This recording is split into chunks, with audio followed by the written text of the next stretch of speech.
With the release of Chainsaw Man 195, we have finally seen the appearance of the highly anticipated Death Devil in her human form. She's a little bit off, to say the least, but we've been seeing hype around the power of this character for the majority of Chainsaw Man Part 2, spanning all the way back in Chapter 122, where the prophecy of Nostradamus is revealed, and it straight up calls her a Great King of Terror. Fami then later reconfirms this moniker, telling her fellow sister, the Control Devil Nayuta, that the prophecy is indeed coming true, and the ultimate terror will descend. Finally, in Chapter 146, after Baron Bridge tells Denji of the prophecy, Nayuta tells Denji that her and Fami's eldest sister will indeed appear on the Earth in 1999, the super duper strongest devil with the name feared most of all. With these recent chapters, this got me thinking, what are the most powerful devils in the world of Chainsaw Man? Two categories that might immediately come into your mind when discussing strong devils in Chainsaw Man are the categories of the Four Horsemen and Primal Fear devils. They're definitely the top dogs in the world of devils in Chainsaw Man, but what I want to focus on specifically is the Four Horsemen. The Four Horsemen are four devils that seem to be based on the biblical text Revelations,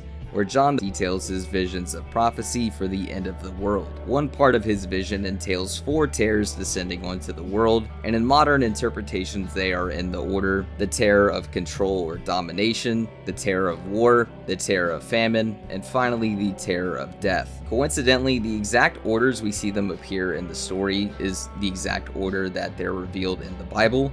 These four terrors correlate to the four devils we see inside the story of Chainsaw Man and are known as the Four Horsemen. Makima for control, Yoru for war, Fami for famine, and the Death Devil for death, as we don't really know her name yet. I decided I wanted to rank these devils from weakest to strongest, and without wasting any more time, the start of this list is actually Fami. This spot is definitely the most weird, has the most variables, and is contentious depending on how you view a few things. We know she has an extremely powerful devil in her control, the Falling Devil, who itself is a primal fear. And if you don't recall what primal fears are, they're a group of devils that are extremely powerful and either rival the Four Horsemen or outright surpass them. These are devils that have never once experienced death and are described as transcendent by one of the fiends that senses the Darkness Devil's presence. The Darkness Devil itself is an example of one of these devils, and so is the Falling Devil, which is Fami's pawn. The Falling Devil then enlightens us to the idea that primal fears actually cannot be killed by humanity currently. But there's a few reasons why this shouldn't outright make Fami the strongest of the Four Horsemen. Fami's main ability is to control other devils or people if they are considered starved, which she reveals in Chapter 131. However, Fami also explains that devils she summons can't use their full strength, and has some sort of restrictions that she doesn't want to elaborate on when she's explaining her powers to Asa. With the lore of primal devils being devils that have literally never died and don't have a way of dying, her having one as a pawn is really good stock, but not knowing the specifics of how this pawn ability works makes it really tough to rank her. The Falling Devil, being her main pawn and power, has slashing attacks that can destroy a good portion of a multi-story building and is easily capable of cutting down devils. She also has incredibly powerful telekinesis that allows her to just straight up throw skyscrapers, albeit at speeds that Red Chainsaw Man is able to navigate through, which is the weaker version of Chainsaw Man where Denji's in control, not the black form that Makima fights that's a lot stronger. The Falling Devil also has the ability to just reverse gravity for people if they have bad enough trauma in their life, and this ability also forces this trauma to come up, leading the victim in some sort of pocket dimension of hers through a door. Finally, she possesses a giant Ozaru laser beam that she can summon to kill powerful devils like the Justice Devil in literally one shot. Depending on how Fami's control fully works and how big of a nerf her pawn devils have, will affect her placement potentially in the future if we get more information. But as of Chapter 197 when I'm making this video, we really don't know. If you think her having a primal devil makes her a lot stronger than this placement, I think that's totally fine. Just understand we don't know the conditions for her to bring out this devil, or the extent it's willing to use its power. As it says itself, it doesn't prefer to even kill humans, and just wants ingredients for its dishes. As for Fami actually coming into control of a primal fear in the first place, this is going to be speculation, but as I interpret it, it seems more of a hacks ability that probably just so happens to correlate to the falling devil happening to become starved, which ultimately led her being able to control it. I mean, Fami has control of this devil and outright is trying to come up with plans to stop the Death Devil, so this devil being her pawn alone shouldn't put her above someone like the Death Devil at the very least. We do have one example later on in the story of one of her pawns just directly not listening to her and not even coming out. But once again, we don't really know the specifics or why this occurred. Fami could be extremely weak without this devil, or potentially higher if the falling devil can just be commanded like a remote controller by Fami, but that's not really shown, so I just ask that you cut me some slack because this was a really hard character to rank. At our number 3 spot, we have Yoru, and I'm specifically using the Yoru that has the new Venom arms made up of the Gun Devil and Tank Devil. She can also fire giant finger missiles from the Statue of Liberty that literally travel across the world to Japan. Yeah,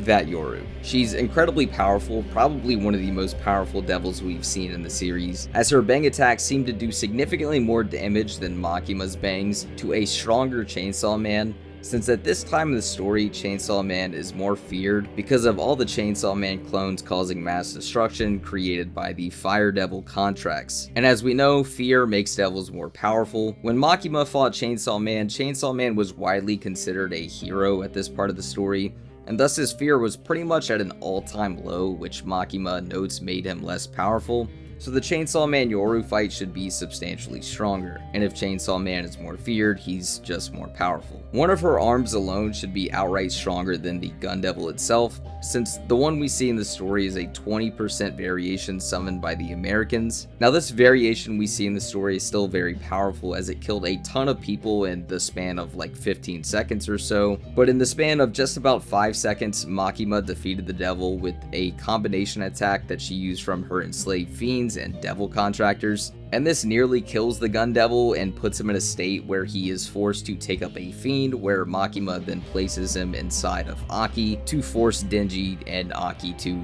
fight. This isn't to downplay Yoru, as her right arm is actually 28% of the Gun Devil, as she gets it from the Soviet Union, and from Makima's dialogue earlier in the story, we know the Soviet Union possesses 28% of the Gun Devil, so this arm alone should be stronger than the Gun Devil, but this also just shows how powerful Makima is as well, as she's able to pretty easily take down 20% of the Gun Devil. She pretty easily gets Chainsaw Man into a state of disrepair when she forcibly summons the Statue of Liberty to turn into the Gun Goddess, as the chapter title says, and shoots it across the world at Chainsaw Man. She's obviously extremely destructive and more powerful by feats than someone like Makima, as we see in the difference in their bang attacks and the Statue of Liberty attack, but I do believe overall Makima is the superior devil, which is the next spot on our list, and I'll go into a bit more detail there. At number 2, we have the fan art merchant herself, Makima. You might be wondering why Makima is so high up, since she seems to have a worse performance than Yoru against a weaker Chainsaw Man, and seemingly could have gotten eaten by Chainsaw Man, as she notes that he refuses to eat her, and we know during some off-screen fighting that Chainsaw Man actually killed her 26 times. This could imply Chainsaw Man had times where he could have eaten her before she regenerated.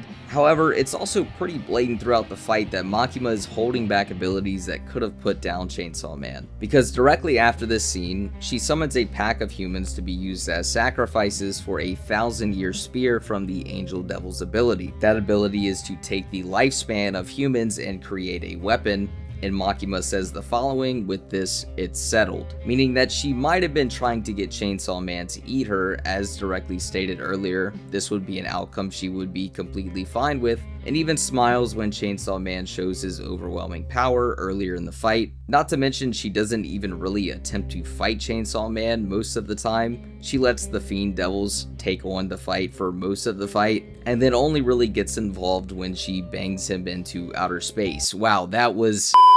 I also want to introduce the idea that Makima's bangs could actually be more powerful, and she was holding back the full extent of its power, and this is derived off her interactions with the Darkness Devil, as when she first enters Hell to rescue everyone from the Darkness Devil, she seemingly matches the speed of the Darkness Devil and injures him pretty badly when they have, and I'm getting pretty dangerous with my wording here, a bang off. Makima just seems to take less damage from this, and the Darkness Devil being a primal fear should just surpass Chainsaw Man at this point. Now the Darkness Devil does overpower her and force her to retreat shortly after this, but the idea that she could keep up with his speed and damage him so badly is the point that I'm trying to drive home here. With all this context, I lean towards the point that Makima was just holding back her full abilities on Chainsaw Man, as realistically she could just summon even more citizens of Japan she has under her control and just use a greater lifespan weapon via the Angel's power, but she never does this ever in the fight and barely even tries to attack Chainsaw Man herself. On top of this, you also need to kill her 126 million times. And this is probably Makima's greatest ability, as this is roughly the population of Japan at the time of Makima's life, and due to her contract with the Prime Minister of Japan, all fatal blows to her will be redistributed to the citizens of Japan. Now, I guess you could use some sort of hacks ability, like potentially teleporting her to another dimension to actually get rid of her without killing her, but Yoru, while she's much weaker, is just outright able to resist the Falling Devil's ability to do this, and this would be the only way the Falling Devil would be able to get Makima into her dimension. So if a severely weakened Yoru could do this, it might very well extend to Makima as well, and this hacks is why I have her above Yoru, as Yoru realistically could probably kill Makima a lot, but can she do it 126 million times before Makima kills her once? I don't really know about that. Not to mention Makima has control of the weapon devils to at least divert attention away from herself to use her own finger bangs, or maybe just summon a bunch of citizens to create a lifespan weapon, and if she really needs to, she can create a weapon that's greater than a 1,000-year lifespan, as she has control of probably a lot more people since she's the head of public safety. I ultimately think Yoru would just get overwhelmed and die just due to stamina, and Makima ultimately, due to her incredibly broken life hacks of needing to kill her millions of times to be defeated, would just carry her to a victory. This also works narratively, as every country in the world knows about Makima, or at least the high populous countries like China, America, and the Soviet Union, and we know she's greatly feared, as even America feared her to the point they used their greatest asset, the Gun Devil, to try to take her down, and sacrificed 1 year of lifespan of every person in America. At our number 1 spot, we have the Death Devil. Now, as of right now, we don't really have any information on the Death Devil, despite her moniker being the Great King of Terror, and has all of Japan trying to stop her from descending to Earth. I think it's extremely likely she's a primal fear, as death would definitely fit the bill of something feared for all of mankind, and is pretty implied to be the strongest horseman based on her statements of being the name feared the most, which is a statement from her sister, by the way. Not to mention, there's roundabout ways of death actually getting stronger without people actually having to fear death. We know this because Makima explains that something like the Car Devil would be strong even though cars aren't inherently scary, since the idea of getting into a car crash is fearful, and this on its own would empower said devil. Even though not everybody will fear death, anything that could result in death that they fear should also just empower the Death Devil by this concept. This is all the information we have as of chapter 197 when I'm recording this, so things may change in the future and maybe the Death Devil actually isn't this strong. But given her narrative importance, prophecy, her being a 4 horsemen, the statements about her, I think it's just really implied she's the strongest and should probably live up to that billing. So Fami at 4, Yoru at 3, Makima at 2, and the Death Devil at 1. This is the ranking as I see it now.